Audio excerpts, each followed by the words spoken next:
I received the call on a Tuesday morning. $3,200,000. The insurance settlement from the accident that nearly killed me 18 months ago had finally come through. My hands shook as I held the phone, listening to my attorney explain the wire transfer details. This was more money than I'd ever imagined having in my entire life. I had to tell Richard. After 42 years of marriage, he was the first person I wanted to share this news with. He'd been so patient during my recovery, driving me to physical therapy appointments, helping me with the exercises, being there through the pain and the tears. This money would change everything for us. We could finally take that trip to Europe we'd always talked about, maybe buy a little cottage by the lake. I grabbed my cane and made my way to the car. My left leg still ached on cold days, a permanent reminder of that rainy evening when the truck ran the red light. But today, the pain felt distant. I was too excited. Richard had mentioned he'd be working from home this morning, catching up on paperwork in his study. I couldn't wait to see his face when I told him. The drive took 20 minutes. We'd bought this house 30 years ago, raised our 2 daughters here. They were grown now, living on opposite coasts with their own families.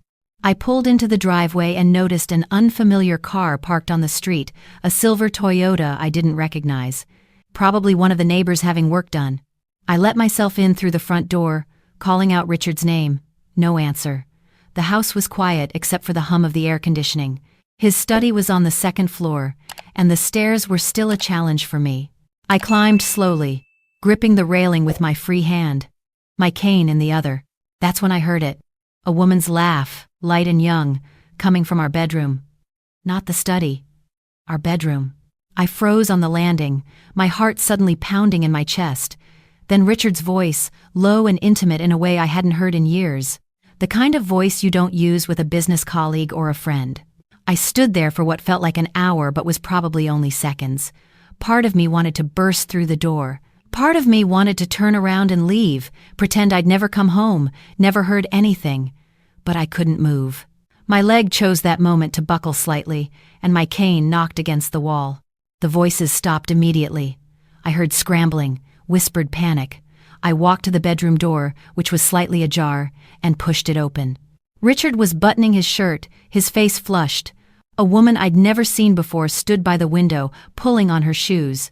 She looked about 35, maybe 40, athletic build, blonde hair pulled back in a ponytail. She wore yoga pants and a fitted tank top. "Margaret," Richard said, and I'd never heard him sound like that before. Caught, guilty, but also, underneath it, something else. Annoyance, maybe, like I'd interrupted something important. "I can explain." The woman looked at me with wide eyes, then grabbed her jacket from the chair. "I should go," she said, her voice small. "Yes, you should," I heard myself say. My voice sounded calm, which was strange because inside I was shattering into 1,000 pieces. She hurried past me, not meeting my eyes, and I heard her footsteps rushing down the stairs, then the front door closing. Richard and I stood there in the bedroom we'd shared for 4 decades, looking at each other like strangers. "How long?" I asked. He ran his hand through his hair, a gesture I'd seen 1,000,000 times. "Margaret, please. Let me explain." "How long, Richard?" 6 months, he said quietly. "Since you started physical therapy." "She's your therapist's assistant, Vanessa." We started talking, and things just happened. 6 months. While I was struggling to walk again, while I was in pain every single day, while I was depending on him to help me shower, to help me dress. 6 months. "I was going to tell you," he continued, his voice gaining confidence now, like he'd practiced this speech. "I've been unhappy for a long time, Margaret. You have to know that. Even before the accident, we were just going through the motions. And then these past 18 months, being your caretaker, it's been so hard. Vanessa understands me in ways you never have. She makes me feel young again." I leaned against the doorframe, my leg throbbing now. "I see. I want a divorce," he said, and there it was. "We can work something out with the house and the retirement accounts. Be fair about it. We're both adults." I almost laughed. Almost told him about the $3,200,000 that had just been deposited into my personal account, the one he didn't have access to because my attorney had insisted on it being separate. Almost told him that the news I'd driven over to share would have made him a rich man if he'd just waited a few more hours before I came home. But something stopped me. Maybe it was the way he was looking at me, with that mixture of guilt and relief and barely concealed impatience. Maybe it was the image of him with that young woman, in our bed, while I'd been struggling to climb stairs. Maybe it was 42 years of being taken for granted finally crystallizing into something sharp and clear. "All right," I said simply. "We'll talk about it later. I need to go." I turned and made my way back down the stairs, carefully, slowly. Richard didn't follow me. I got in my car and drove, not going anywhere in particular, just driving. My hands were steady on the wheel, which surprised me. Inside, my mind was racing, but outwardly I felt strangely calm. I drove to my daughter Elizabeth's favorite coffee shop, the one she always took me to when she visited. I ordered a tea I didn't want and sat by the window, watching people pass by on the street. Young couples holding hands, mothers with strollers, old men reading newspapers, all of them living their normal lives while mine had just exploded. But had it exploded? Or had it been crumbling for years and I'd just been too comfortable, too complacent, to notice? I thought about what Richard had said. We were going through the motions. When had that started? 5 years ago? 10? Had I been unhappy too and just not admitted it? No. That was his narrative, not mine. I'd been content. I'd loved our life together. Or at least, I'd loved what I thought our life was. I pulled out my phone and called my attorney, Susan Chen. She'd handled the accident case, and I trusted her completely. "Margaret, congratulations on the settlement," she said warmly. "I know it's been a long wait." "Susan, I need your advice on something else," I said. "Hypothetically, if someone were to get divorced right after receiving a large settlement, how would that money be treated in the divorce?" There was a pause. "Hypothetically?" "Yes. Well, it depends on several factors. When was the settlement received versus when divorce proceedings begin? Is it in a separate account or joint? What state are you in?" She paused again. "Margaret, is everything okay?" "I came home today to tell Richard about the settlement," I said quietly. "I found him in bed with another woman." "Oh, Margaret, I'm so sorry." Her voice was genuinely sympathetic. "How are you holding up?" "I don't know yet, but I need to understand my options." We talked for an hour. Susan explained that since the settlement was compensation for my injuries, for my pain and suffering, it would likely be considered separate property in a divorce, especially since it was in an account with only my name. But Richard could argue he was entitled to some of it based on his role as my caretaker during recovery. It would depend on how we filed, when we filed, and what evidence existed of his contributions. "The best thing you can do right now," Susan said, "is not tell him about the settlement. At least not yet. Give yourself time to think clearly about what you want. And Margaret, document everything. If he's been having an affair, that matters in some states. If there are any joint accounts or assets he's been moving around, that matters too." I drove home late that afternoon. Richard's car was gone. I went through the house methodically, looking at everything with new eyes. In his study, I found a file folder pushed to the back of a drawer. Inside were credit card statements for a card I didn't know existed, charges to jewelry stores, expensive restaurants, hotels, thousands of dollars over the past 6 months. I took photos of everything with my phone. Then I kept looking. In his email, which I'd never snooped through before but we'd always known each other's passwords, I found messages to Vanessa going back 8 months, not 6. Messages that made my stomach turn. But also, other emails. To his business partner Frank, messages about moving money, about restructuring the company, about preparing for significant life changes. Richard owned a consulting firm with Frank. They'd built it together over 20 years. I'd always stayed out of the business side, trusted him to handle it. Now I read through emails discussing how to protect assets and minimize exposure. They were planning something. And the timeline aligned perfectly with when Richard started his affair. I forwarded everything to my own email address, then deleted the sent messages. My hands were shaking now, but not from fear, from anger, from the slowly dawning realization that this wasn't just an affair. This was calculated. This was planned. Richard came home around 8 that evening. I was in the living room, reading a book, or pretending to. "We need to talk," he said. I think you said everything this morning. He sat down across from me. I know this is hard, Margaret, but we can be mature about this. I'll move out this week. We'll get lawyers, divide everything fairly. No need to make this ugly. What about the business? I asked. How does that get divided? He looked uncomfortable. Well, that's complicated. Frank and I have been discussing possibly restructuring. The company might not be worth as much as you'd think in a divorce settlement. How convenient. Margaret, don't be bitter. We've had a good run. 42 years. We raised 2 beautiful daughters. But sometimes people grow apart. I'm not the villain here. I looked at him. This man I'd spent most of my life with. His hair had gone silver over the years, distinguished looking. He kept himself in shape, still handsome at 64. I'd thought we'd grow old together, sit on the porch and watch sunsets, hold hands and talk about grandchildren. You're right, I said. No need to make this ugly. I'll call a lawyer tomorrow. He looked relieved. Thank you for being reasonable about this. After he went to bed, I sat up late making lists, planning. Susan had given me the name of a forensic accountant, someone who specialized in uncovering hidden assets in divorce cases. I called and left a message. Then I called a private investigator Susan had mentioned.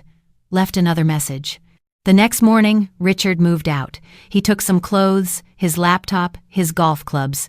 Said he'd get the rest later. He kissed me on the cheek at the door, like we were old friends parting ways. I watched him drive away and felt nothing but a cold, clear determination. Over the next 2 weeks, I became a different person. Or maybe I became who I should have been all along.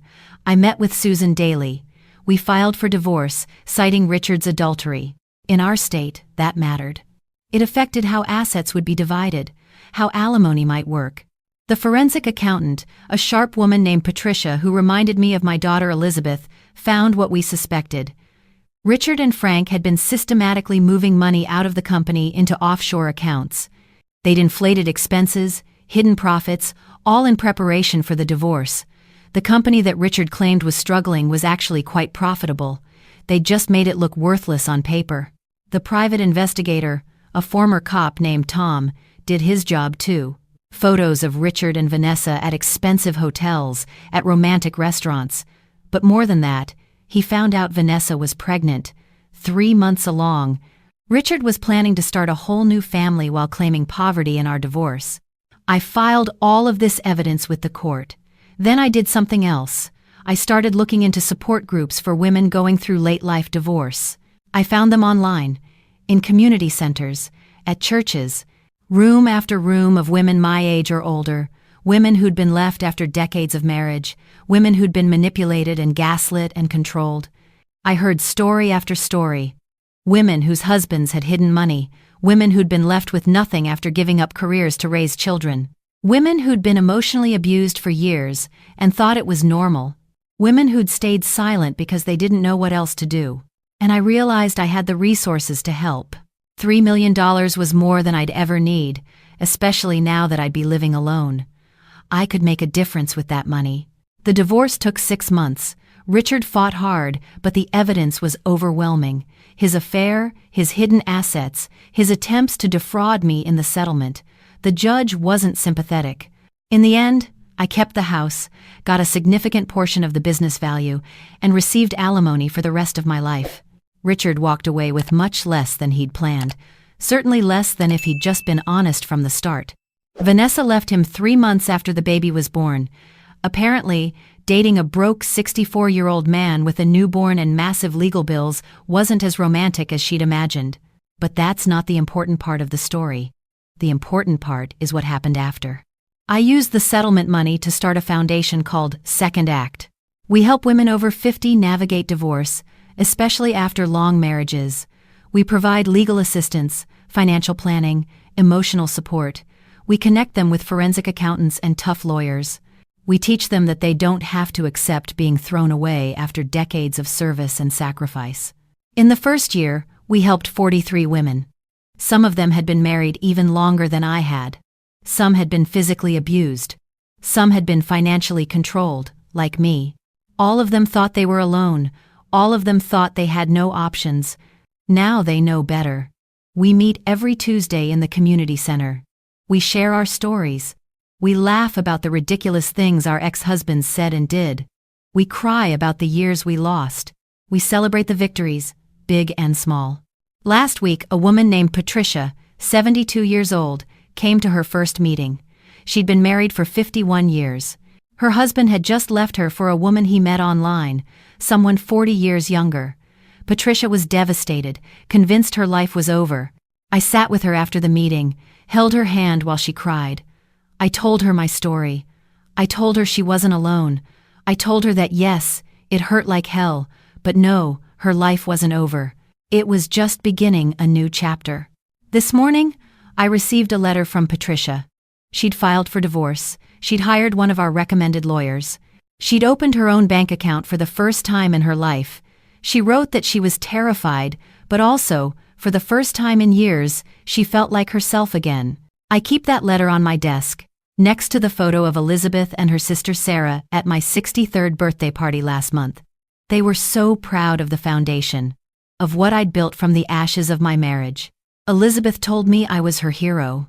At 63, I became my daughter's hero, not for staying in a broken marriage, not for being a dutiful wife, for finding my strength when it mattered most. Sometimes, late at night, I think about that Tuesday morning. What if I hadn't gotten the settlement call that day? What if I'd found out about Richard's affair some other way, without the money to fall back on? Would I have stayed? Would I have convinced myself it was easier to forgive than to start over at 61? I'd like to think I would have found my strength anyway, but I'm grateful I didn't have to find out. The money didn't just give me options. It gave me the ability to help others find their options too. Richard sends Christmas cards now, photographs of his young son. I don't respond. Vanessa took him back eventually, I heard. They got married in a small ceremony last spring. I hope he's different with her. I hope he's learned something. But honestly, it's not my concern anymore. My concern is the 68 women who've come through Second Act's doors now. It's the support group that meets every Tuesday and Thursday. It's the legal fund we've established, the financial planning workshops, the job training programs. It's every woman who walks in broken and walks out standing a little taller. That insurance settlement was supposed to compensate me for my injuries, for my pain and suffering. And it has. Just not in the way the insurance company imagined. It gave me the resources to transform my pain into purpose, to make sure other women don't have to suffer alone the way I might have. I still walk with a cane. My leg still aches on cold days. But when I stand in front of a room full of women who thought they had no future, who thought they were too old to start over, who thought they had to accept whatever crumbs they were offered, and I tell them they're wrong, they're powerful, they're just getting started, well, that's when I feel the strongest I've ever been. The accident broke my body. The divorce broke my heart. But both of those things together, they made me whole in a way I never was before.